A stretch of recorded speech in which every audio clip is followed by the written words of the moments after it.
అంతరిక్షంలో పరిశోధనల కోసం అన్ని దేశాలు నింగిలోకి రాకెట్లు, ఉపగ్రహాలను పంపిస్తూ ఉంటాయి.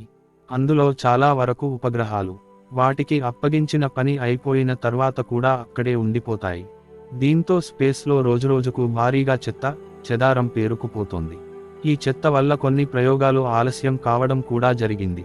ఈ నేపథ్యంలోనే 17 ఏళ్ల క్రితం ఇస్రో ప్రయోగించిన ఓ ఉపగ్రహాన్ని తాజాగా మన శాస్త్రవేత్తలు హిందూ మహాసముద్రంలో సక్సెస్ఫుల్గా కూల్చివేశారు. అంతరిక్షంలోకి పంపించిన కొన్ని ఉపగ్రహాలు తిరిగి భూమిని చేరుతాయి. కానీ చాలా శాటిలైట్లు మాత్రం అక్కడే తిరుగుతూ ఉంటాయి. వాటి జీవిత కాలం అయిపోయినా వాటిని మళ్లీ భూమిపైకి తీసుకురాకపోవడంతో అవి అంతరిక్షంలో పనికిరాని చెత్త కింద పోగు అవుతూ ఉంటాయి. దీంతో అంతరిక్షంలోకి ప్రపంచ దేశాలు పంపించిన ఎన్నో ఉపగ్రహాలు వాటి పని పూర్తయినా అక్కడే ఉండటంతో అక్కడ చెత్త భారీగా పేరుకుపోతోంది. ఈ క్రమంలోనే తాజాగా ఇస్రో మరో ఘనత సాధించింది. గతంలో పంపించిన ఓ ఉపగ్రహాన్ని దాని కక్ష నుంచి భూ కక్షలోకి తీసుకువచ్చి ఆపై హిందూ మహాసముద్రంలో పడేసింది. దీనివల్ల అంతరిక్షంలో కొంతైనా చెత్త తగ్గుతుందని ఈ సందర్భంగా ఇస్రో వెల్లడించింది.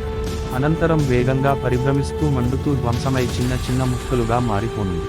అయితే ఈ ప్రక్రియ పూర్తి కావడానికి సాధారణంగా 30 ఏళ్ల సమయం పడుతుందని శాస్త్రవేత్తలు గుర్తించారు. దీంతో ఆ కక్ష్యల్లో మరిన్ని ఉపగ్రహాలు ప్రవేశపెట్టనున్న నేపథ్యంలో అక్కడ ఉన్న అంతరిక్ష చెత్తను తగ్గించేందుకు ముందుగానే కార్టోశాట్-2 ఉపగ్రహాన్ని భూ వాతావరణంలోకి రప్పించి కూల్చేశారు. అంతర్జాతీయ అంతరిక్ష మార్గదర్శకాల ప్రకారం ఈ కార్టోశాట్-2ను సముద్రంలో పడేసినట్లు ఇస్రో తెలిపింది.